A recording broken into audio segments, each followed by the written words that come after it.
Bonjour Maman Soukifouani. Bonjour Jocelyne. Comment vous allez? Je vais bien. Avec la Covid-19, vous êtes cadre à l'UNADEF. Aujourd'hui nous sommes le 8 mars, on va parler de la femme. Avec les thèmes du leadership féminin pour le futur égalitaire dans le monde de la Covid. D'abord, on peut parler de leadership de femmes ici en République démocratique du Congo. Oui. Vous pensez que les femmes ne sont pas leaders ici dans notre pays? Non, les femmes sont là, les femmes leaders sont là. Mais sauf que leur nombre, ou bien le nombre de ces femmes est peut-être limité. Nous tous là, nous toutes là, nous sommes des femmes leaders. Parce que nous avons occupé certaines fonctions, nous avons étudié, nous avons été des leaders à partir de nos universités et tout ça. Mais c'est peut-être que le nombre de femmes leaders est très peu important. Et puis les actions, on ne se montre pas vraiment souvent comme leader, c'est ça. Ce leadership ne s'épanouit pas, ne se montre pas beaucoup et dans beaucoup de domaines. C'est ça, c'est ce qui est grave. Mais il y a quand même des femmes leaders. Aujourd'hui, nous avons des femmes présidentes des plateformes, des femmes, même si on ne les entend pas beaucoup parler. Hein. Je connais des femmes qui sont présidentes des plateformes, mais on ne les entend pas. Elles sont là sur papier. Il y a des femmes qui sont présidentes des partis politiques, mais on ne les entend pas non plus pas beaucoup. Mais sinon, des femmes qui s'adonnent à la politique ou à la société civile, elles sont nombreuses quand même. Elles sont nombreuses. Mais par rapport aux hommes, on ne se fait vraiment pas toujours remarquer. Ok, maman, qu'est-ce que vous pouvez dire du 8 mars? Parce que beaucoup de femmes pensent qu'il faut juste mettre le pagne et tout ça. L'image que vous donnez de la femme ou du 8 mars? Vraiment, vous faites bien de poser cette question. Depuis que nous sommes avec vous, je rencontre beaucoup de gens, hein, depuis qu'on venait ici. Ah, bonne fête des femmes, bonne fête. Moi, je ne considère pas le 8 mars comme une fête des femmes. Hein. Ce n'est pas une fête. C'est un jour que les Nations Unies ont voulu, pendant toute l'année, qu'il y ait un jour, parce que c'est comme ça, les Nations Unies, il y a des journées consacrées à telle chose, à telle chose, à telle chose. On a pensé qu'il y ait une journée pour la femme, une journée où on sensibilise la femme à son rôle dans la société, à ce qu'elle doit faire, à ce que l'État ou les nations doivent faire pour elle, pour l'élever par rapport au programme des Nations Unies. Hein, il y a un grand programme pour la femme. Et depuis plusieurs années, la femme a pris conscience qu'elle doit jouer un rôle. Et les Nations Unies aussi ont pris conscience que la femme, c'est la moitié de l'homme, c'est la moitié de la population du monde. Il faut que cette femme participe au développement du pays. Et puisque c'est quelque chose qui s'est fait après que les femmes se soient révoltées, ainsi de suite. Donc, c'est tout un programme où on veut développer la femme. Et c'est pour dire que ce n'est pas un jour de fête où on est là pour chercher des pagnes, boire, faire la fête. Non, ce n'est pas ça. Il faut maintenant se rendre compte, se dire, où est-ce que je suis? Où est-ce que notre pays est? À quel niveau se trouve notre pays par rapport aux droits de la femme? Donc ce n'est pas un problème de pagne. Ok, quel est le message que vous lancez pour ce 8 mars à toutes les femmes congolaises en particulier? Mais que nous prenions conscience justement sur ce thème de leadership, que nous ne sommes pas vraiment, nous ne montrons pas assez notre leadership. Bien sûr, il y a beaucoup de femmes aujourd'hui qui font beaucoup de choses dans tous les domaines, mais nous devons encore faire plus pour nous affirmer dans ce leadership. Et si on peut parler de la femme au sein du gouvernement, on voit pas trop de femmes dans le gouvernement et tout ça. C'est dit à quoi? C'est la faiblesse de la femme ou bien c'est la déconsidération des hommes vis-à-vis de la femme? Bon, c'est le tout, hein. La déconsidération dans ce sens que la plupart des partis politiques ou des regroupements politiques sont pilotés par des hommes. Et c'est eux qui ont le pouvoir de proposer des noms au gouvernement. pour que les femmes puissent occuper un poste de responsabilité. C'est à eux qu'on leur demande de donner des listes où il y a des noms des femmes. Et puis les femmes ne sont pas toutes présentes dans les partis politiques. Et même quand elles sont là, beaucoup n'occupent pas de postes de responsabilité. Ils sont dans des petits postes où ils sont là pour faire la mobilisation, pour faire l'animation. C'est tout ça qui compte. Et lorsque nous allons aussi aux élections, nous voyons que le nombre de femmes élues ne s'augmente pas, ou le pourcentage ne s'augmente pas facilement. Bien sûr, depuis le début, quand on a commencé l'affaire de la condition féminine, depuis les années 80 ou les années 75, il y avait très peu de femmes. De plus en plus, il y a le nombre de femmes qui s'augmente lors des élections, mais il y a encore beaucoup à faire parce qu'on est moins nombreuses. Donc c'est en tenant compte de ce nombre-là qu'il est difficile qu'on arrive à nous donner facilement 50%, donc la parité. C'est en tenant compte de la situation politique de la femme. Même quand nous atteignons, par exemple, 30%, c'est par la volonté politique de ceux qui nous dirigent. Donc, grâce à cette volonté politique... La compétence de femmes. Non, la compétence aussi compte. Je ne dis pas que les femmes qui sont au gouvernement ne sont pas compétentes, mais il y a plus de compétences. Il y a plus de compétences. Donc, on pouvait même avoir la parité sur un gouvernement. Celui qui vient de passer, je ne sais pas, de 65 personnes, on pouvait aussi avoir une trentaine. Vraiment. Les femmes, elles sont là. Mais vous croyez que les hommes vont nous laisser occuper tous ces postes? Parce qu'eux, ils veulent être là.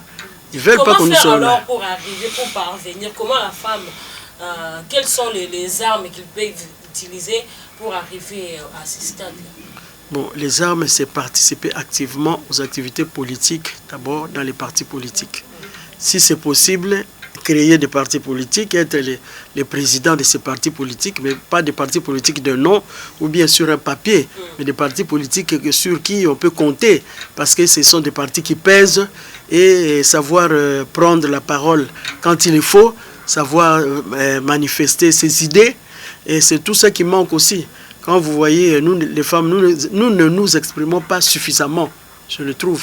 Lorsqu'il y a un débat, c'est plus les hommes qui sont là, nous les femmes on est là rarement.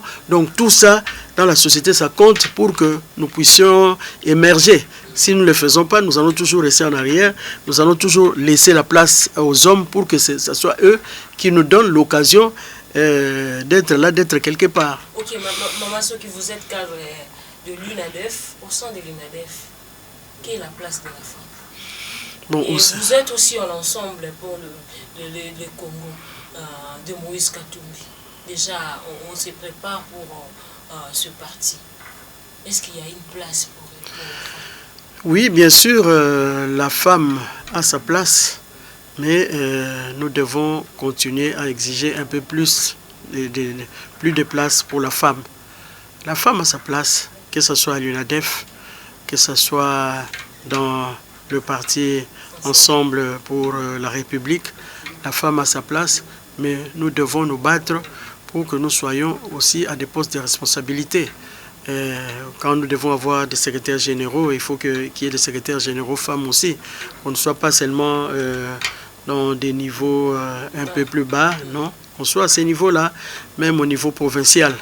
La plupart des personnes qui gèrent les partis dans les provinces, ce sont les hommes. Rarement qu'on trouve des femmes. Donc c'est là, nous devons nous battre à la base pour être dans les partis politiques, pour être aussi dans la société civile. Parce que ça compte aussi. Dans la société civile, dans les associations, pour pouvoir espérer être là, à l'écoute de la nation, à l'écoute des hommes, ou à l'écoute de tout le monde. Ok, merci beaucoup maman. On va parler politique maintenant. Formation du gouvernement, on voit les consultations par le Premier ministre. Maman, vous êtes cadre, vous êtes chevronné dans la politique. Comment voyez-vous, vous êtes aussi à l'Union sacrée, comment voyez-vous toutes ces consultations? Ça va aboutir à un bon gouvernement, si on peut le dire ainsi? Bon, cela dépend de la volonté politique du Premier ministre et du Président de la République pour avoir un bon gouvernement. Bien sûr, les partis politiques et les regroupements ont donné des listes par rapport aux conditions qui leur ont été présentés, parce qu'il faut avoir autant de députés pour avoir autant de ministres, pour avoir ceci ou cela. Donc ceux qui n'ont pas de députés, les partis qui n'ont pas de députés, n'ont pas droit d'avoir des ministres. Quand bien même qu'on peut aussi avoir des ministres technocrates, ça ne manque pas. Mais dans tout cela, pour avoir un bon gouvernement, moi je pense que le Premier ministre doit tenir compte de l'expérience, de la compétence. Nous ne voulons pas avoir de gouvernement où il y a des personnes qui sont vraiment incompétentes. Et c'est déjà arrivé, plusieurs fois même. Même dans ce gouvernement, est-ce que si vous faites le tour de tous les ministères, vous entendez, il y a de ces ministres dont on n'a pas eu parler pendant tout ce temps. Ils n'ont rien fait, ils n'ont rien dit. On ne sait même pas comment ils sont arrivés là-bas. Mais puisqu'on ne fait que donner les noms, est-ce que on donne les noms avec les CV?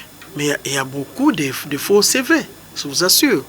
Est-ce que vraiment que le Premier ministre, moi, mon souhait, c'est qu'il ne s'arrête pas seulement au CV, on essaie de voir un peu à profondeur, de faire un peu d'enquête pour savoir qui est qui.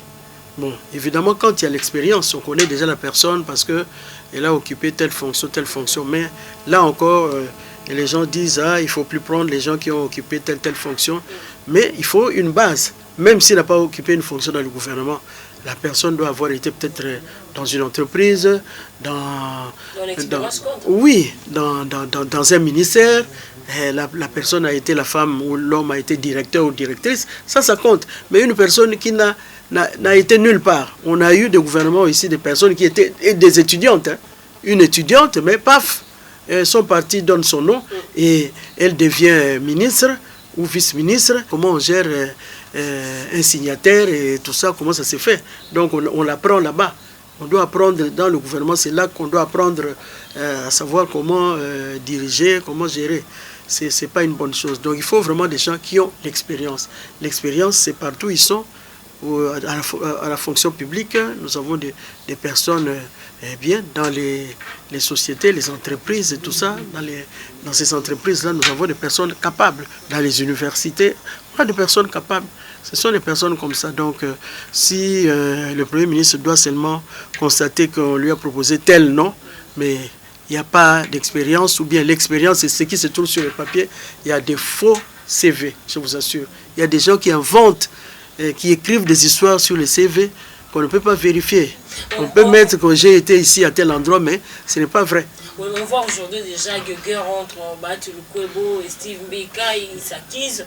Ça ne va pas barder au sein. Bon, je ne pense pas qu'il peut y avoir une ou deux personnes qui puissent faire des problèmes. Mais je ne pense pas que d'une manière générale, tous les gens ne sont pas... Il y a des ambitions, tout le monde a des ambitions. Bon, on sait que ceux qui n'auront pas obtenu qu'un des causes, ils vont peut-être se refroidir et tout ça. Ça se fait partout. Vous croyez que le président de la République peut résoudre les problèmes, les ambitions de tout le monde? Même le Premier ministre, il ne peut pas. On ne doit que se comprendre. Si on a la chance d'être là, ben, on est là. Si on n'est pas là, ben, on peut, disons, s'occuper du développement du pays. On peut aider les pays dans d'autres domaines ou là où on est. Là où on est. On ne doit pas nécessairement être ministre pour agir dans le sens favorable pour notre pays. Ok, on va chuter par les élections. Déjà, il n'y a que 2 ans qui restent pour les élections. Il y a certains qui pensent qu'il faut d'abord recenser. Chacun donne ses raisons, mais le président dit qu'il est objectif pour les élections. Quel regard Maman Soki voit pour les élections de 2023? J'aimerais profiter de cette occasion pour dire mon point de vue, donner mon point de vue sur la note qui est sortie de la cellule de communication présidentielle. J'ai trouvé que vraiment c'était trop fort. Hein? Les évêques n'ont fait que rappeler. Et c'est ce qu'ils font régulièrement, je crois, oui. Et puis à un certain timing, peut-être, je ne sais pas, ils font leur réunion tous les 3 mois ou quoi, je n'ai jamais vérifié. Mais ils rappellent des histoires pour que ça marche bien. Ils sont tout près du peuple. Et donc, ils ont rappelé, et je n'ai pas lu qu'ils l'ont fait à des termes, je ne sais pas, très durs. Et alors que le directeur de cette presse présidentielle, mais donc, il est allé même ramasser tout ce qui s'est passé en 2018 et qu'on sort pourquoi renouer et remuer le passé. Pourquoi remuer le passé? Donc c'était vraiment une note que moi personnellement je n'avais pas acceptée, je n'avais pas aimé, et je remercie vraiment le porte-parole qui a vraiment recadrer les choses pour dire que qu'on laisse les catholiques, qu'on laisse la Cinco, ils ont le droit à la parole. Chaque personne a le droit à la parole. L'essentiel, c'est de ne pas injurier les gens, de ne pas, je ne sais pas, donner des mots qui inquiètent les gens. Et dans ce texte-là, il n'y avait pas cela. Alors, les élections, c'est normal d'en parler, mais on doit faire des élections. Pour faire des élections, on sait qu'il y a beaucoup de choses. Il y a encore une longue étape. Il y a les textes qu'il faut amender. Nous avons eu, les dernières élections ont été des élections très mauvaises. Maintenant, on veut faire quelque chose de bien. Donc, il faut d'abord amender les textes. Donc, il y a les lois et tout ça qu'il faut organiser. Et le quoi encore? Qu'est-ce que vous m'avez dit? En dehors des réformes, il y a la CENI. Oui, il y a la CENI qui n'est pas encore mise en place. Vous savez très bien que le président qu'on a tenté de nommer par force, on n'a pas respecté la procédure, donc il faudra qu'on respecte la procédure. Les recensements bon, aussi. S'il faut faire les recensements, bon là, c'est une bonne chose. Hein? On n'a jamais fait des recensements, ça fait longtemps, on ne sait pas qui est qui. Et donc, le souhait qu'on fasse le recensement, si c'est possible. Si ce n'est pas possible. Faire le recensement avant les élections, ou soit conditionner les élections par le recensement. Bon, conditionner, c'est trop dire, parce que les recensements coûtent aussi des moyens. Si nous devons conditionner cela, il faudrait que les moyens soient là. Mais nous devons suggérer, nous devons, disons, dire que nous serions d'accord à ce que ces recensements se fassent, parce que ça fait longtemps dans ce pays qu'il n'y a plus eu de recensement. On a voulu le faire il y a quelques années, mais c'était trop juste au moment où le peuple voulait aller aux élections. On a voulu imposer. C'est un peu le cas maintenant. Les gens voient que ça risque de retarder les élections. Au lieu de les avoir en 2023, ça risque de les retarder. Oui, c'est ça le problème. Alors là, il faudrait qu'il y ait, je ne sais pas, de pourparlers entre les partis politiques, les regroupements, donc dans la classe politique, il faut qu'il y ait un pourparler pour que tout le monde accepte. S'il y a des gens qui ne sont pas d'accord avec ça, ça sera encore terrible.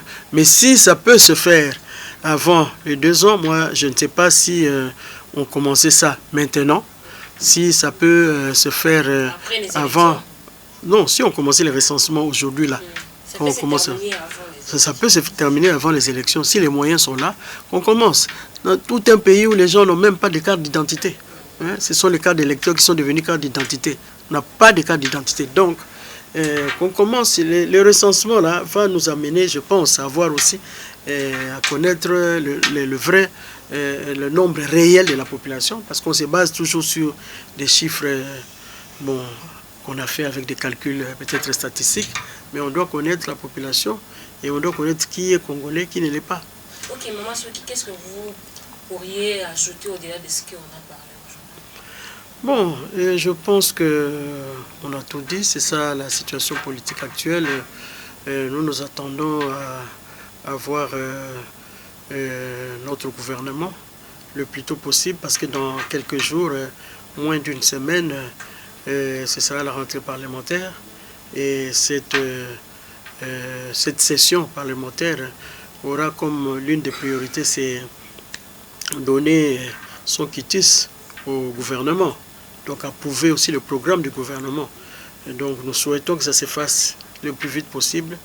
Nous souhaitons que ce Premier ministre qui est là soit vraiment le Premier ministre qui va faire bouger les choses.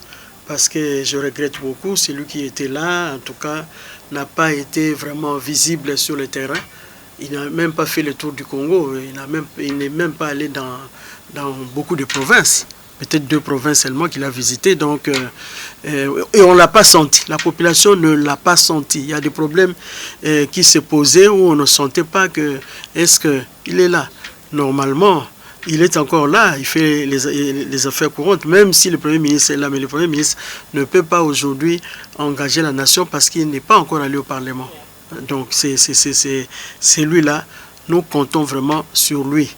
Nous ne disons pas que parce qu'il est jeune et tout ça, mais nous comptons sur ses compétences. Nous pensons qu'il fera la différence par rapport au ministre, au Premier ministre qui vient de sortir.